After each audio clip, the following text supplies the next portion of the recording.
ವೀಕ್ಷಕರೇ, ನಮ್ಮ ಭವ್ಯ ಭಾರತದಲ್ಲಿ ಸಹಸ್ರಾರು ಸಂಖ್ಯೆಯಲ್ಲಿ ಸಾವಿರಾರು ವರ್ಷಗಳ ಚರಿತ್ರೆಯುಳ್ಳ ಅನೇಕಾರು ದೇವಸ್ಥಾನ ಹಾಗೂ ದೇಗುಲಗಳಿವೆ. ಇವೆಲ್ಲವೂ ಕೂಡ ರೋಚಕ ಚರಿತ್ರೆಯನ್ನು ಮಾತ್ರವಲ್ಲದೆ ಅಷ್ಟೇ ನಿಗೂಢವಾದ ರಹಸ್ಯವನ್ನು ಕೂಡ ತಮ್ಮೊಡಲಲ್ಲಿ ಇರಿಸಿಕೊಂಡಿವೆ.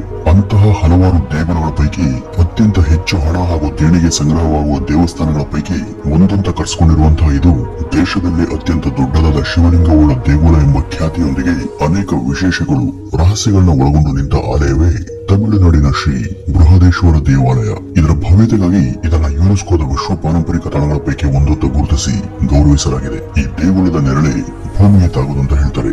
ಅದು ನಿಜವೇ? ಈ ದೇಗುಲ ಎಲ್ಲಿದೆ? ಇದರ ಅಸಲಿ ಹಿನ್ನೆಲೆ ಏನು? ಬನ್ನಿ ವೀಕ್ಷಕರೇ, ಈ ದೇಗುಲದ ಹಲವು ವಿಶೇಷ ಸಂಗತಿಗಳನ್ನ ಇವತ್ತಿನ ಈ ಒಂದು ವಿಡಿಯೋದಲ್ಲಿ ತಿಳಿಯೋಣ. ವೀಕ್ಷಕರೇ, ಮೊದಲನೇದಾಗಿ ಈ ದೇವಸ್ಥಾನ ಇರುವುದು ತಮಿಳುನಾಡಿನ ತಂಜಾವೂರು ಎಂಬಲ್ಲಿ. ತಂಜನ್ ಎಂಬ ಪುರಾಣದ ರಾಕ್ಷಸನ ಹೆಸರಿಂದ ಈ ಊರಿಗೆ ತಂಜಾವೂರು ಎಂಬ ಹೆಸರು ಬಂದಿದೆ ಅಂತ ಹೇಳಲಾಗುತ್ತೆ. ಇತಿಹಾಸ ಪ್ರಸಿದ್ಧವಾದ ಈ ತಂಜಾವೂರು ಪಟ್ಟಣವನ್ನ ತಮಿಳುನಾಡಿನ ರೈಸ್ಬೋರ್ ಅಂತಾನೆ ಕರೀತಾರೆ. ಚೋಳರ ಕಾಲದ ಈ ದೇಗುಲಗಳನ್ನ ಚೋಳರ ಪ್ರಸಿದ್ಧ ಅರಸನಾಗಿದ್ದ ಮೊದಲನೇ ರಾಜರಾಜ ಚೋಳ ಕ್ರಿಸ್ತಶಕ 1003ರಿಂದ 1010ರ ಅವಧಿಯಲ್ಲಿ ನಿರ್ಮಿಸಿದಾನೆಂತ ಶಾಸನಗಳು ಹಾಗೂ ಇತರ ದಾಖಲೆಗಳು ತಿಳಿಸ್ತವೆ. ಈ ಇಡೀ ಭವ್ಯ ಹಾಗೂ ಬೃಹತ್ ದೇಗುಲವನ್ನ ಅಂದಿನ ಕಾಲಕ್ಕೆ ಕೇವಲ 6-7 ವರ್ಷಗಳ ಒಳಗೆ ನಿರ್ಮಿಸಿದ್ದು ನಿಜಕ್ಕೂ ಅಚ್ಚರಿಯ ಸಂಗತಿನೇ ಸರಿ. ವೀಕ್ಷಕರು, ಇಂದಿಗೆ ಈ ಒಂದು ದೇಗುಲವನ್ನು ನಿರ್ಮಿಸಿ 1010 ವರ್ಷಗಳ ಸುದೀರ್ಘ ಕಾಲವೇ ಆಗಿದ್ರೂ ಕೂಡ ಸಾವಿರಾರು ವರ್ಷಗಳ ಹಳೆಯ ಈ ದೇಗುಲ ಇವತ್ತು ಕೂಡ ಅಷ್ಟೇ ಸುಸ್ಥಿತಿಯಲ್ಲಿ ಹಾಗೂ ಸುಭದ್ರವಾಗಿ ತಲೆ ಎತ್ತಿ ಮನೋಹರವಾಗಿ ನಿಂತಿದೆ. ಈ ದೇಗುಲದ ಪ್ರಧಾನ ದೈವ ಪರಶಿವ. ಈ ಚೋಳರು ಕಟ್ಟುನಿಟ್ಟಿನ ಶೈವರಾಗಿದ್ರು. ಇಲ್ಲಿ ಈ ಬೃಹತ್ ಶಿವಲಿಂಗವನ್ನು ಸಾಕ್ಷಾತ್ ರಾಜರಾಜ ಚೋಳನೇ ಪ್ರತಿಷ್ಠಾಪನೆ ಮಾಡಿದ್ದಾನೆ.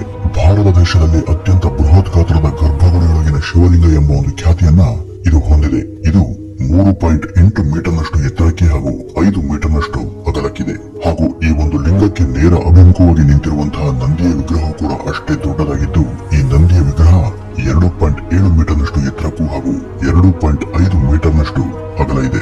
ಇದನ್ನ 25 ಟನ್ನಷ್ಟು ತೂಗುವ ಒಂದೇ ಶಿಲೆಯಿಂದ ಕೆತ್ತಿ ಇಲ್ಲಿ ಪ್ರತಿಷ್ಠಾಪನೆ ಮಾಡಲಾಗಿದೆ. ಒಳಗೆ ಶಿವ ಪ್ರಧಾನವಾದ ದೈವವಾಗಿದ್ದು, ದೇಗುಲದ ಹೊರಗಿನ ಗೋಡೆಗಳಲ್ಲಿ ಇತರ ಎಲ್ಲಾ ಬಗೆಯ ದೇವರುಗಳ ಶಿಲ್ಪಗಳು ಕೂಡ ಇಲ್ಲಿವೆ. ಗಣೇಶ, ಯಮ, ಇಂದ್ರ, ದಕ್ಷಿಣಮೂರ್ತಿ, ಚಂದ್ರ, ವರುಣ, ವಾಯು, ಅಗ್ನಿ, ಕುಬೇರ ಹೀಗೆ ಇನ್ನು ಮುಂತಾದ ಅನೇಕ ದೇವದೇವತೆಯರ ಶಿಲ್ಪಗಳನ್ನ ಚಾಕಚಕ್ಯತೆಯಿಂದ ಕೆತ್ತಿ ಕೂಡಿಸಲಾಗಿದೆ. ಈ ದೇಗುಲ ನಿರ್ಮಾಣಕ್ಕೆ ಯಾವುದೇ ವಿಧವಾದ ಸಾಧಾರಣ ಕಲ್ಲು, ಇಟ್ಟಿಗೆ, ಮಣ್ಣಿನ ಸಹಾಯವನ್ನ ಪಡೆದೇ ಇಲ್ಲ. ಈ ಇಡೀ ದೇಗುಲದ ಗೋಪುರವನ್ನ ಹೊಳೆಯುವ ಮಾರ್ಬಲ್ ಕಲ್ಲಿನಿಂದ ಕೆತ್ತಿ ಕೂಡಿಸಲಾಗಿದೆ. 13 ಅಂತಸ್ತಿನ ಈ ಗೋಪುರದ ಪ್ರತಿ ಚೌಕವನ್ನು ಕೂಡ ಗ್ರಾನೈಟ್ ನಿಂದ ಕೊರೆದು ಒಂದರ ಪಕ್ಕ ಒಂದರ ಜಾಗರೂಕವಾಗಿ ಜೋಡಿಸಿರುವಂತಹ ಅಂದಿನ ಇಂಜಿನಿಯರ್ ನಿಜಕ್ಕೂ ಇಂದಿನ ತಜ್ಞರನ್ನ ದಿಗ್ಭ್ರಮೆಗೊಳಿಸುವಂತಿದೆ. 13 ಅಂತಸ್ತಿನ ಗೋಪುರವನ್ನು ಹೊಂದಿದ ದೇಶದ ಏಕೈಕ